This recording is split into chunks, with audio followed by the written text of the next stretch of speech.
5, 4, 3, 2, 1. Liftoff. We have a liftoff. 50 years on, the feud continues, as a surprising number of people still believe that we never landed on the moon. The question lies at the heart of one of the greatest conspiracy theories of all time. A theory born from an era of global suspicion, political mistrust, and fake news. The whole Apollo program was a complete fabrication. Any idea could have been hoaxed is, quite frankly, insane. But when put to the test, can we unlock the scientific truth and once and for all put these conspiracy theories to rest?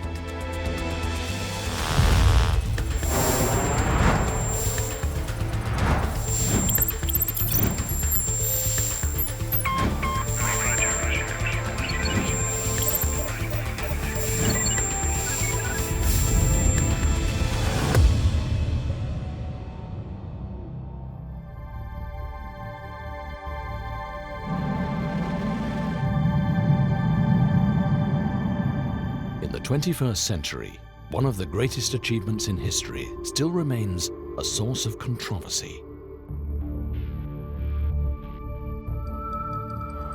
It's one small step for man, one giant leap for mankind.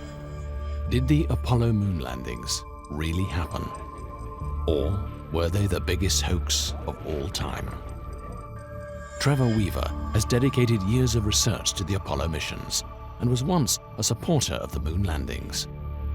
We didn't go to the moon, and that is an established fact.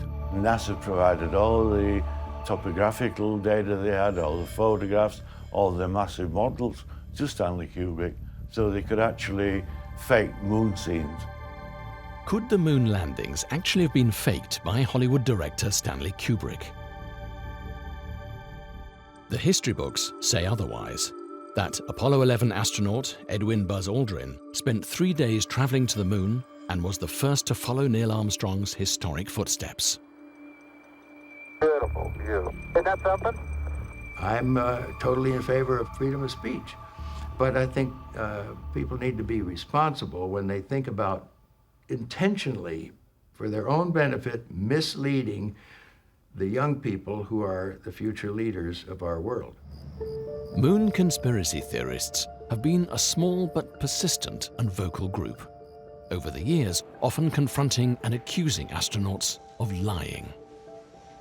In 2002, when conspiracy theorist Bart Sibrel buttonholed Buzz Aldrin, his temper got the better of him. You're the one who said you walked on the moon when you didn't.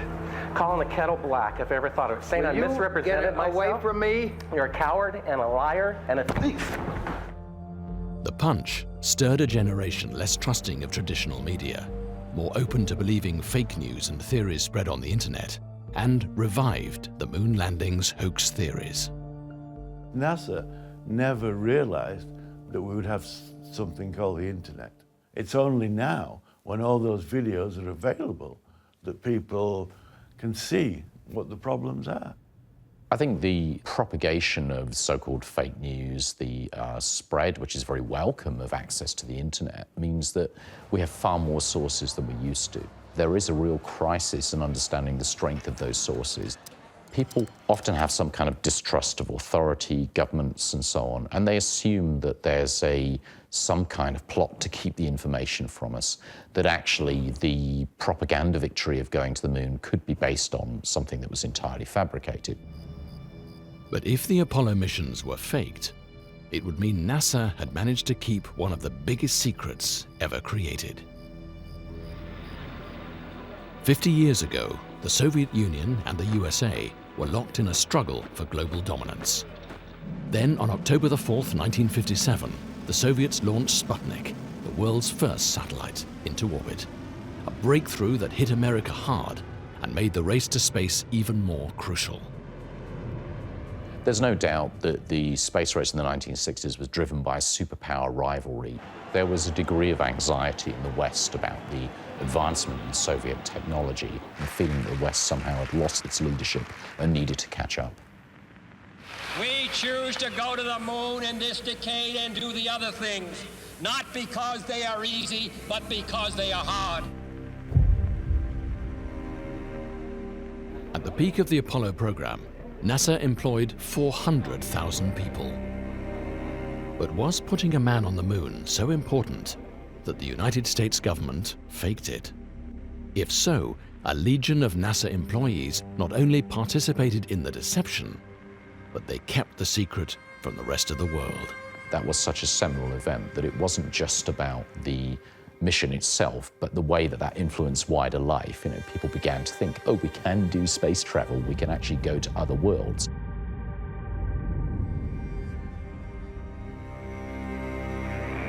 On July the 16th, 1969, the 3 Apollo 11 astronauts prepared for liftoff.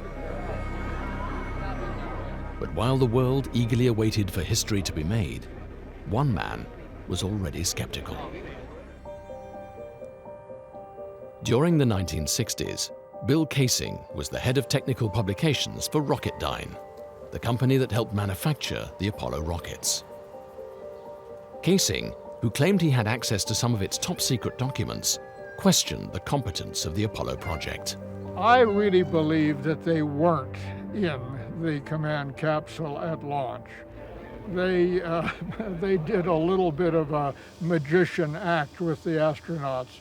They went up the elevator, but they came down the elevator.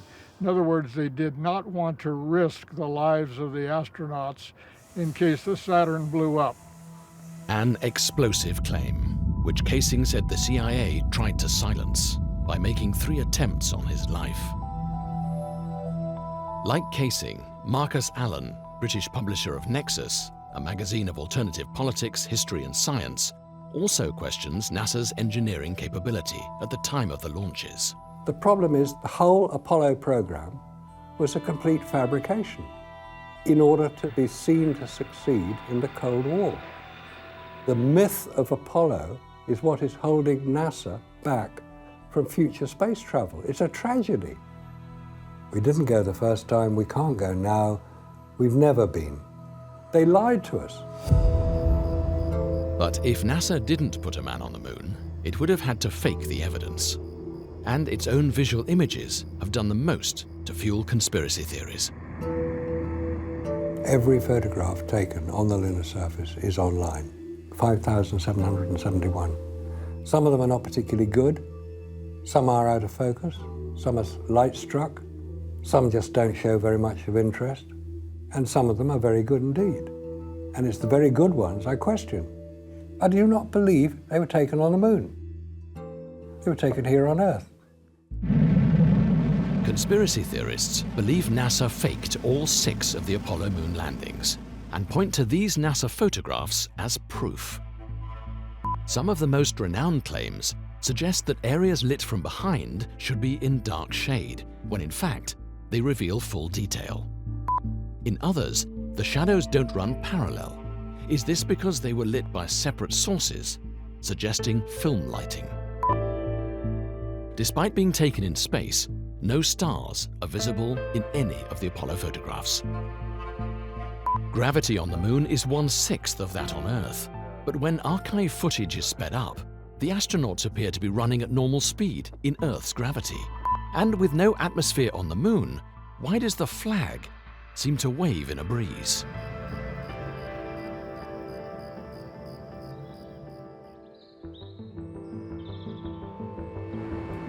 For the purpose of this program, we filmed an experiment on a lunar set built in the Trona Pinnacles in the Californian desert to challenge the hoax theories and put these claims to the test. By testing some of the most famous conspiracy arguments and addressing new evidence, can we put the lunar hoax theories to rest once and for all?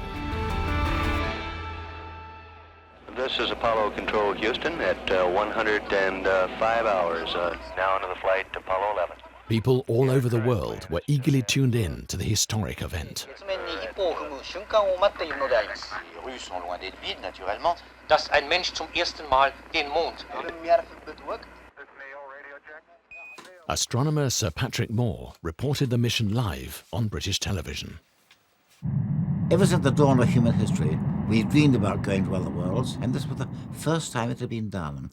And of course it was an exciting time, and also a very tense one.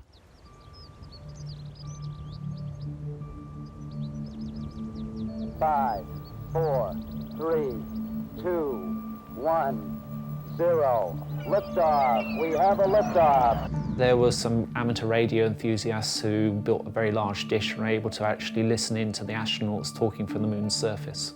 They didn't hear mission control. They were able to pick up just the astronauts by themselves. Ian Morrison witnessed the event from a unique perspective.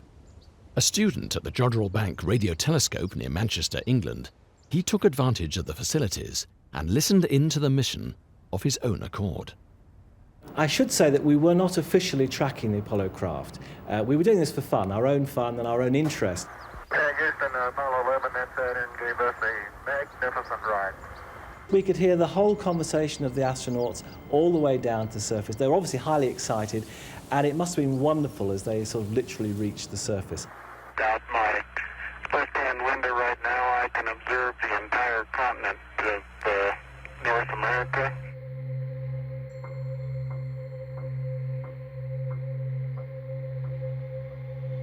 Okay, engine stop. We copy you down, Eagle. Tranquility Base here. The Eagle has landed.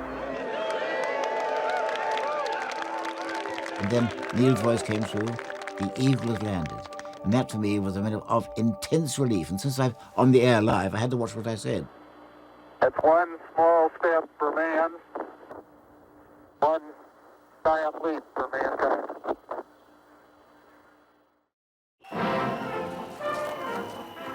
In 1969, the public had little reason to question mankind's historic first step on the moon. After all, the achievement was a celebration of technological supremacy. America had finally won the space race.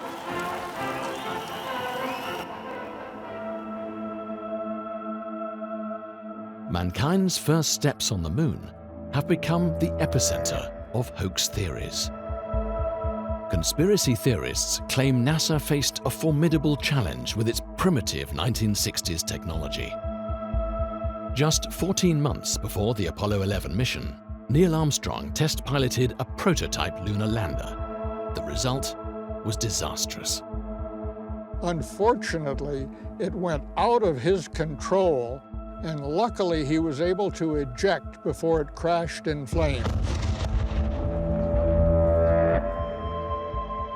If they couldn't get a simulator to work on Earth, how in the world could they get the actual lunar module to work on the moon? And of course I knew both Neil and Buzz. There was no provision for rescue. Had they made a faulty landing, they couldn't have got back. And that would have been too ghastly to contemplate. Conspiracy theorists question not only the technical capabilities of the landing craft, but also the computing power that guided it. They didn't have the technology to do it. And the risk is too great. They could not afford to risk failure. They wouldn't allow themselves to rely on science and technology to get them there. Pat Norris is a former space system and software engineer, hired by NASA to analyze the challenges of navigating to the moon and back. In the 1950s, computers didn't really exist. But by the mid-1960s, computers were available that were powerful enough to do the calculations needed for such a complicated mission. Of course, by comparison with today's computers, they were very primitive. While these advancements should surely encourage a new line of missions, conspiracy theorists argue that this is enough to question if we ever could have gone in the first place. We're talking about the mid-1960s here, when computers occupied rooms. The sort of computing power that you have in a mobile phone today would be greater than the computing power that was alleged to have been used to land man on the moon. One of the reasons that we had difficulty in navigating close to the moon was that the computers available weren't able to provide a sufficiently detailed mathematical model of the moon's gravity. Perhaps there wasn't enough information, but even if there had been enough information, the computers probably wouldn't have been able to cope with it. They were adequate for the mission at the time, but only just. Unlike modern-day PCs, the Apollo computers didn't have to store files or process images. Most of the number crunching was done at mission control, and the information transmitted back to the astronauts. In their attempt to disprove the missions, conspiracy theorists have analyzed the footage of the moon landings frame by frame. One of the most famous pieces of footage in history is Buzz Aldrin's dance across the moonscape. Near the end of the 2.5 hours, in front of the television camera, I did have an opportunity to prance around and hop and demonstrate different methods of moving around. The movement, because of the restrictions of the spacesuit, was basically like being in slow motion. The famous Lunar walk shows Aldrin experimenting with the restrictions of the spacesuit. So-called kangaroo hop does work, but it seems your forward ability is not quite as good. Conspiracy theorists have claimed that the footage was actually filmed in slow motion in a studio, and that the astronauts were supported by wires to replicate these movements on the moon. The astronaut is dangling on a wire to take off, if you like, the difference between the Earth's gravity and the moon's gravity. The wire was between the backpack and the body. The problem is the astronauts tended to rely on this wire, so you see lots of jerky movements. Astronauts were wearing pretty big and bulky spacesuits, and the weight distribution isn't the same as you or I walking around on the surface of the Earth here.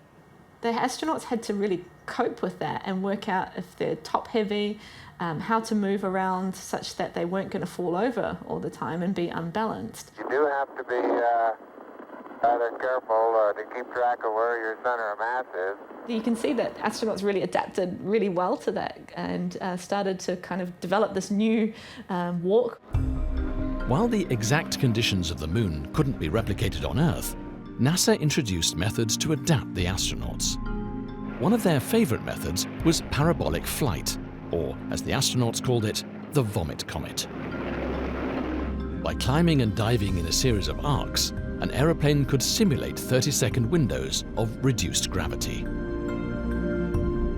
These sessions served as road tests for the spacesuits and gave astronauts their first taste of lunar gravity. If, as the conspiracy theorists claim, NASA faked the Apollo missions, then it also had to fake the photographic evidence. I was trained as a photographer in London back in the 1960s. I was familiar with the camera that was used, the Hasselblad camera, and also with the film that was used, Kodak Ektachrome transparency material. So I was familiar with the technical side of it. And the more I looked at the photographs, the more I started to doubt whether what we'd been told had actually happened the way we'd been told. Also siding with Marcus, American conspiracy theorist Ralph Rene raised a different technical question. Could the gloves the astronauts wore on their pressurized spacesuits have actually worked on the moon? What I do is I pull a vacuum in this chamber I created, and I have a glove inserted inside of it, and it was to prove that the flexibility they shown in their suits and gloves are impossible.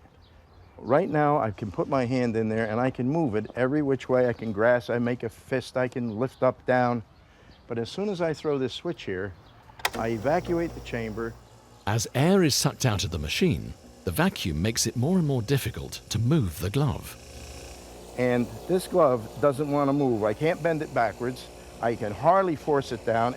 I mean, how could you pick up small screws and bolts like they've shown them to do, or trigger a little tiny trigger on a camera with the glove doing this?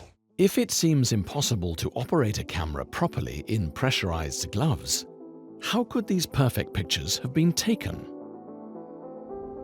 Trained aerospace engineer Jay Windley has extensively researched the moon landing conspiracies and was present at the experiment on the moon set to refute these theories. This is a Hasselblad EL500 camera manufactured specially for the lunar missions. It attached to the spacesuit via this bayonet. The camera would have a framework surrounding the bottom and rear of the camera, and it would slide down onto the control unit here so that the astronaut could work with his hands without worrying about the camera. Lunar cameras didn't have a viewfinder because the astronauts' helmets prevented them from looking down and framing the shot. Basically, you could just sort of point that camera at what you wanted without having to really look through a viewfinder. But according to conspiracy theorists, this was a problem that couldn't be solved. They had to focus it, set the shutter speed, set the aperture by hand, wearing armored gauntlets. And you can't see the shutter button on a Hasselblad, it's on the front of the camera. You didn't know if you'd taken a photograph because you can't hear anything in space, and you can't see the counter dial, which is on the side of the camera.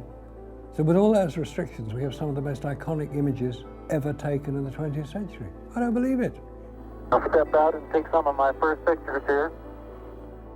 Jay Windley investigated how these design features on the Hasselblad would have been operated by the astronauts. The Zeiss Biogon lens here has been fitted with these little paddles to allow the astronaut to manipulate them with clumsy fingers. You just push it in either direction. The shutter release, normally a very small button, has been made especially large so that it can be pressed with an astronaut's glove. The focus ring has been fitted with stops that correspond to near, medium, far, and infinity. So he didn't have to pay attention to whether he was 8 feet or 9 feet away from a subject. He wouldn't have to very carefully measure it. Richard Underwood was responsible for teaching Apollo astronauts the art of lunar photography. Even in the early days, before they went to the moon, I'd say, you know, when you get back from this journey, you will be a national hero. But your photographs, I say, if they're good, they'll live forever. I'd tell them your only key to immortality is the quality of your photography. Nothing else. Forget all the other stuff.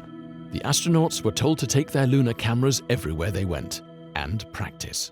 They took them home to photograph their friends and family and barbecues and sporting events and all other types of things. They knew that camera very, very effectively. All of the crew members understood pretty well how to operate this, and the film turned out to be very, very versatile in coming up with just outstanding results.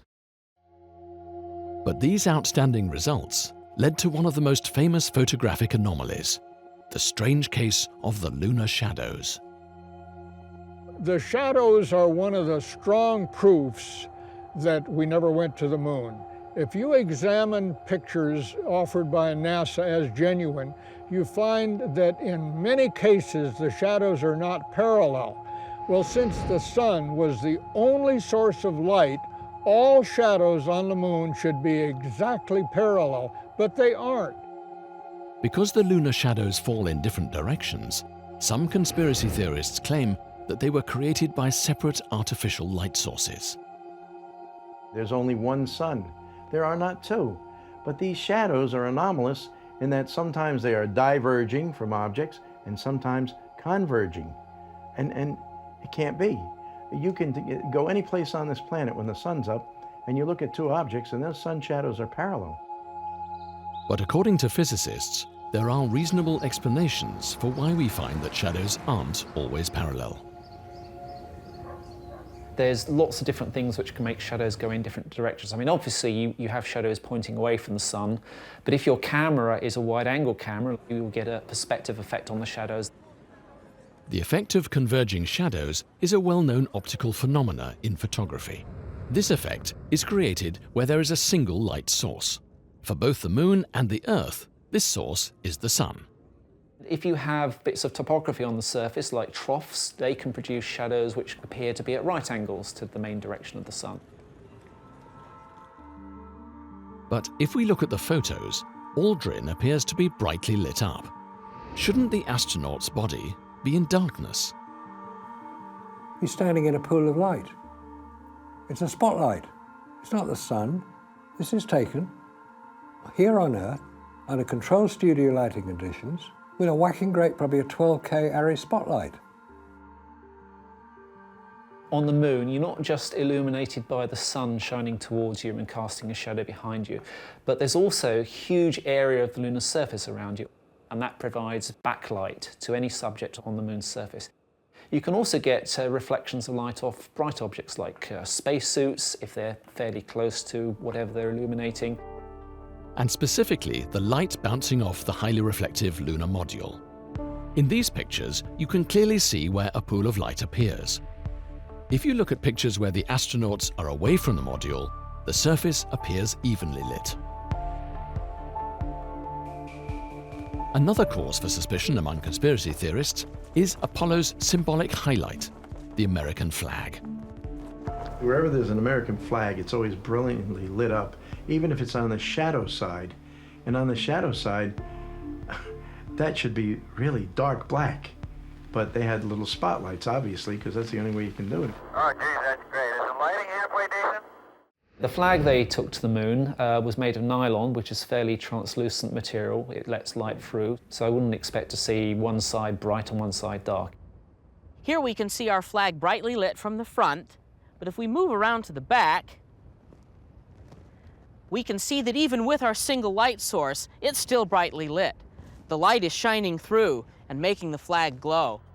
But why does the lunar flag wave around if there's no wind on the moon?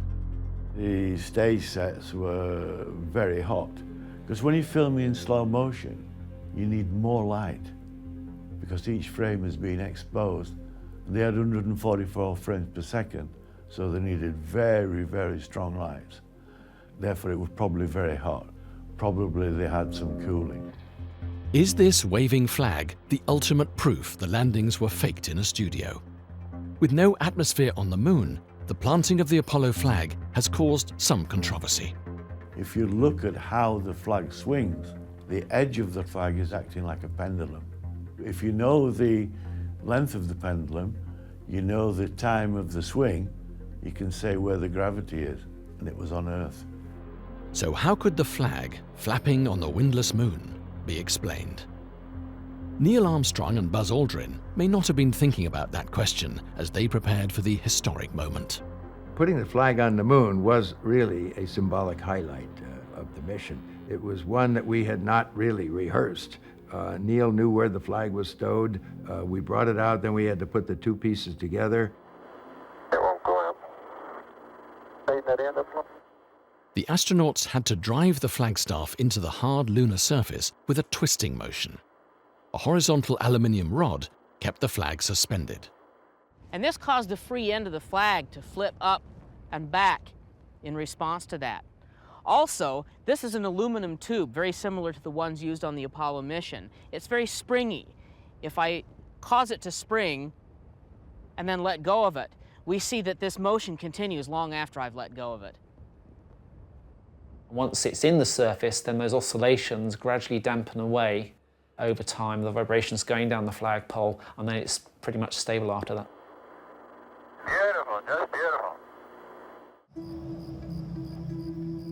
Conspiracy theorists point to another strange anomaly, one that can't be explained by lack of atmosphere.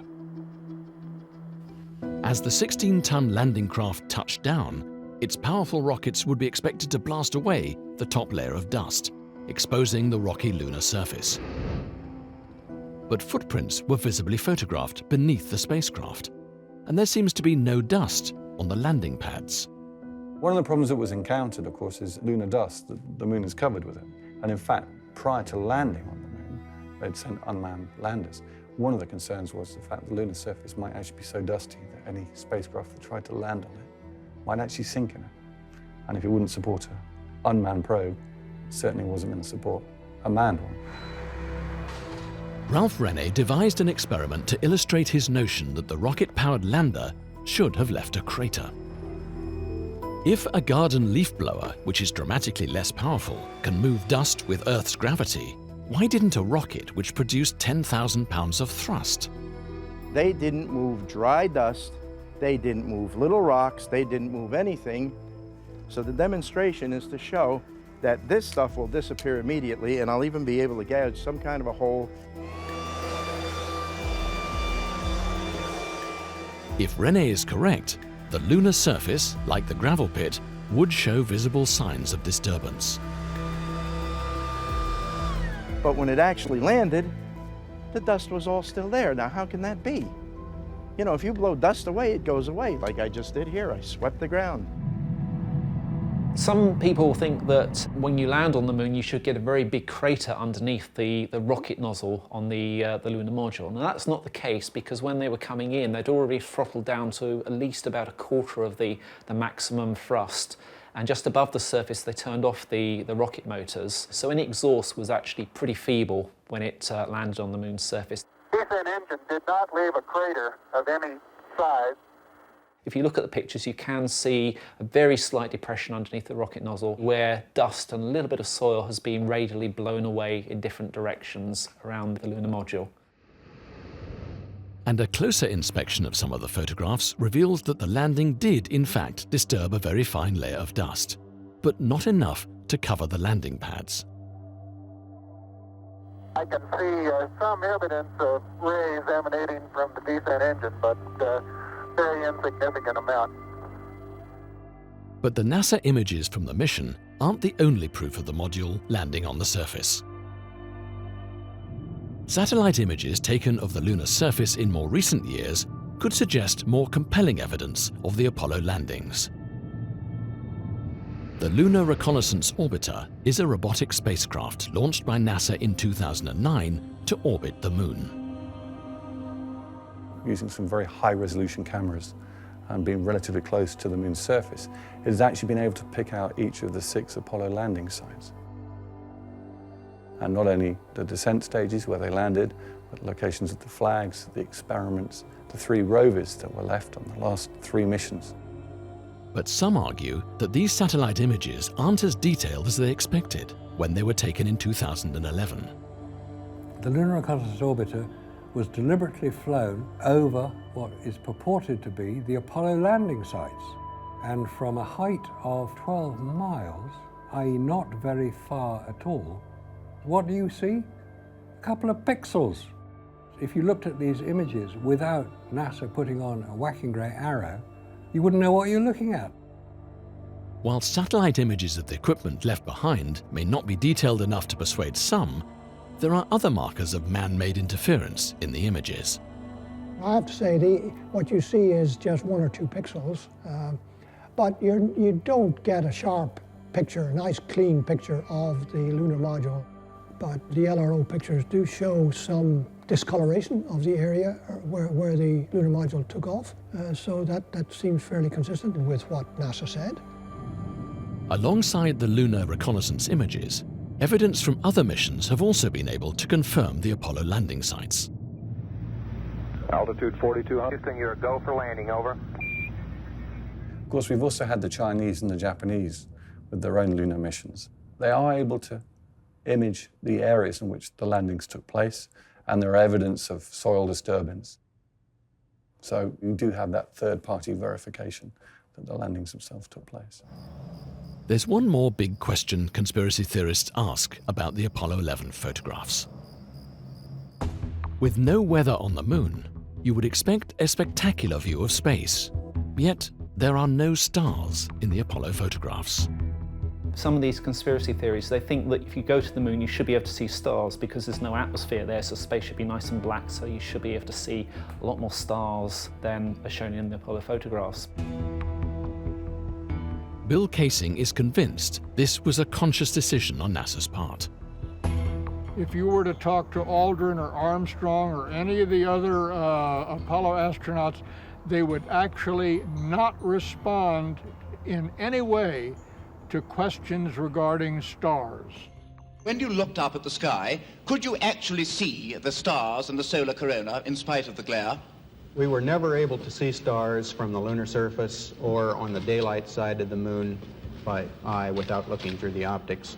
I asked Neil Armstrong whether he saw stars because I knew everybody else would ask it. I knew the answer, of course. The point is that your eyes aren't adapted to that.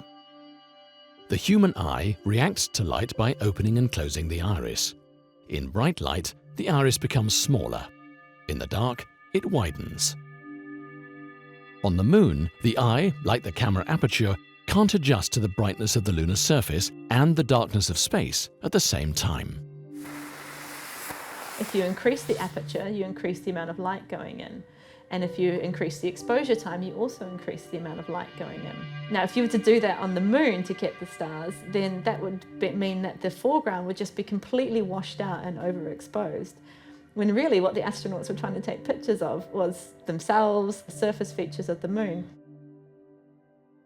If you imagine going, let's say, to a football stadium and all the lights are turned out, and you look up at the sky, you can see lots of stars. Now, if you can imagine some person turned on a floodlight, it would drown out pretty much all the stars. With the powerful light, even our own television camera can't adjust to the extreme contrast to see the stars in the sky. On our moon set, Jay Windley puts this theory into practice in the hope of disproving one of the conspiracy theorists' recurring arguments. We're going to find out that if we use an identical camera loaded with identical film and we shoot pictures of the night sky, we won't get stars. Okay, I'm going to take a shot here. You'll notice here I'm not using any sort of a viewfinder. I'm just aiming. Will this experiment be enough to invalidate the conspiracy theorists' claims? The morning after the shoot, the negatives are developed at a professional processing laboratory in Los Angeles. In our experiment in the desert, we shot a variety of photographs using different film formats. Like the Apollo astronauts, we had to guess at our focusing distances and our exposure settings. And because we had no viewfinder, we had to guess at the direction the camera was pointing. And you can clearly see that even with those handicaps, we were able to take quite usable photographs. You can immediately see that there are no stars in this photograph, even though the stars were very bright during our experiment. They're simply too dim to be registered on film at the exposure levels that we used to take these photographs. Our experiment demonstrates that the stars could not have been seen in the photographs taken on the lunar surface. But this explanation doesn't satisfy magazine publisher Marcus Allen. He believes it's impossible that any of these photographs could survive a journey to the moon and back in the first place. Photographic film cannot withstand the vacuum of space. So how did they get all these fantastic photographs we've been shown forever about Apollo astronauts on the moon when the film was not in a pressurized environment, let alone radiation protection? Conspiracy theorists believe this is their trump card. Not only would it destroy film, it would kill the astronauts. The Earth's magnetic field protects our planet from solar rays.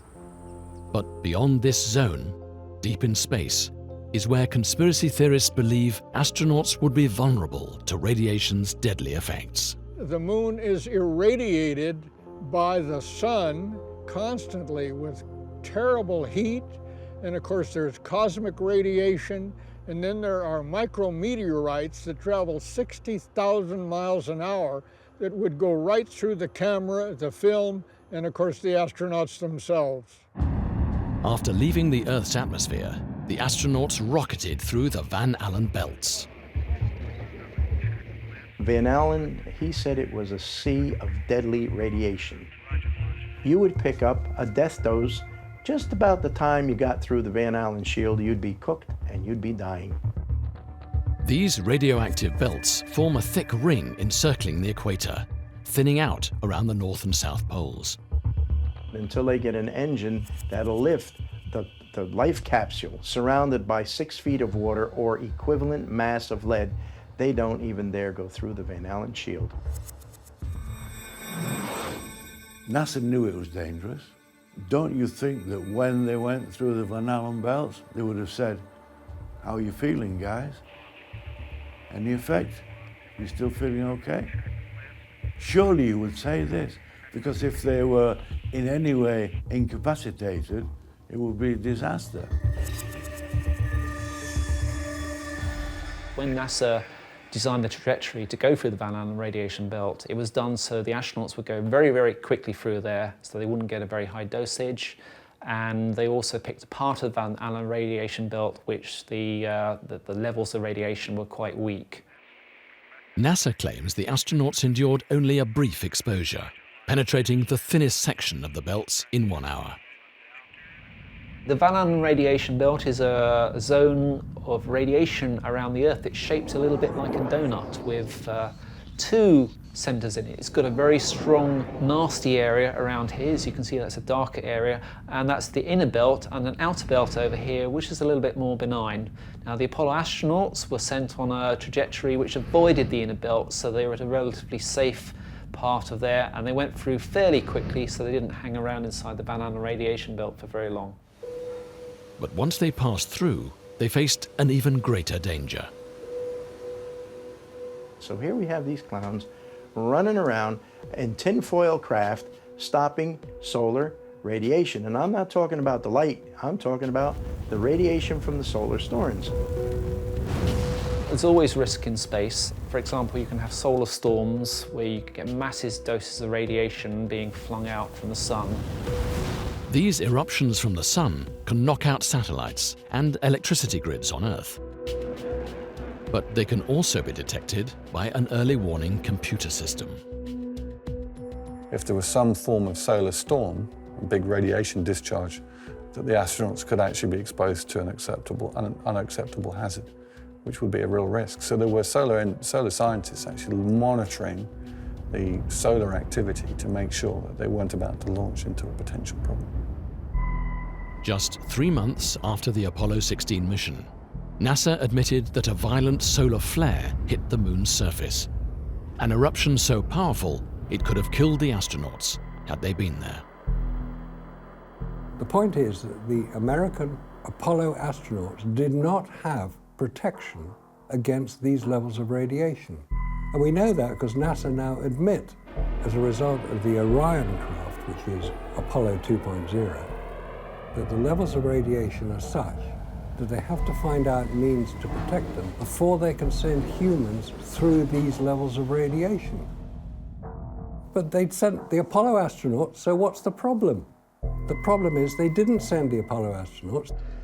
I believe that this nation should commit itself to achieving the goal before this decade is out of landing a man on the moon and returning him safely to the Earth. Those were the words of President Kennedy in 1961. There were 3 parts of that sentence. There was get humans to the moon before the decade is out and safely. And safely was only one of the 3. And there were a number of occasions during the course of the Apollo program when particularly the phrase before the decade is out kind of took priority over safety. Sometimes they had to take some risks in order to keep to the schedule. The astronauts could only rely on their spacecraft to survive a solar flare. By studying the disk of the sun, you can make predictions about when these are going to likely happen and avoid those times. And even if there was a storm, if the astronauts were in the command module, you could rotate the command module so you've got a lot of the fuel, the oxygen, and the water in between the astronauts and the direction the radiation's coming in. And if we're on the surface, then you could potentially go and hide behind a rock, or you could even launch off from the surface before the nasty bits of the solar storm arrive. For conspiracy theorists, radiation is the final nail in the coffin.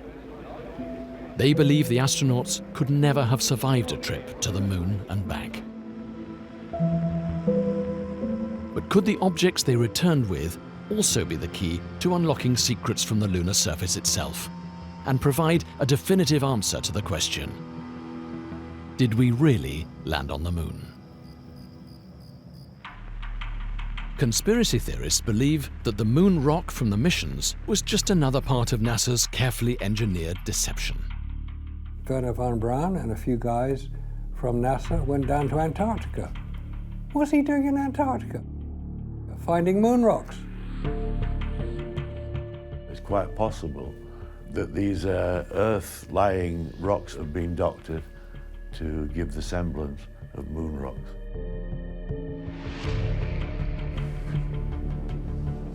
It would be really, really tough to fake these things. It would be really hard now, and certainly 50 years ago, the idea that you would spend resources on producing some kind of secret lab rather than actually sending people to the moon to bring them back. But how many people have actually examined the moon rock and can confirm where they came from? There's a great deal of doubt about it.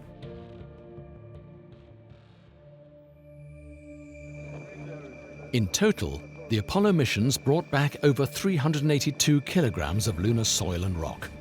These samples were distributed to laboratories all over the world. At the independent Berkeley Geochronology Center in California, geologist Paul Rene has been studying lunar rock samples throughout his career. His main interest is these tiny glass spherules from the moon's surface, created by the intense heat of a meteorite impact. The spherules that we've been analyzing are tiny balls of glass, so they're like magma that we find on the Earth in that sense. But they've cooled very, very quickly, and so they form a essentially uniform glass sphere. Using a laser heating system to release gases locked inside these spherules, Paul Rene looks for evidence of cosmic radiation to uncover clues about their age and place of origin. The lunar materials that we've analyzed and that others have analyzed show evidence of having been bombarded by cosmic radiation, and which we don't see on Earth because we have an atmosphere that really shields them very effectively. Rene has determined these spherules date back 3.9 billion years. This finding eliminates the possibility that they originated on Earth. So the Earth, with its very dynamic environment, does not tend to preserve these glassy objects, whereas the moon, being essentially dead from a thermal point of view, does tend to preserve these things. The results that we obtained are absolutely definitively proof of a lunar origin. I can say with utmost assurance that they were derived from the moon.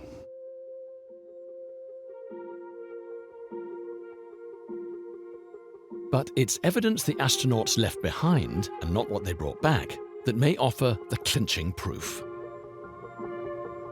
Each successful Apollo mission set up a range of experiments, and 50 years after Apollo 11, the lunar laser range is still in use. There were two major experiments.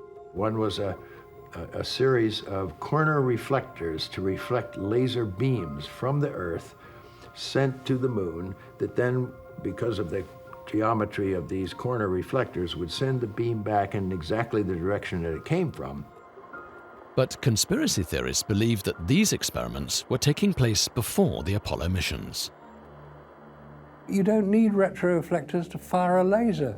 It was being done by the Massachusetts Institute of Technology in 1963. They were firing lasers at the moon. No reflectors there then. Nobody had landed then, and they were getting a signal back. If this had already been achieved without a reflector, what was the advantage of NASA placing these on the lunar surface? There are no lasers there. NASA only did the reflector business so they could prove they went to the moon. It was just another part of their ploy.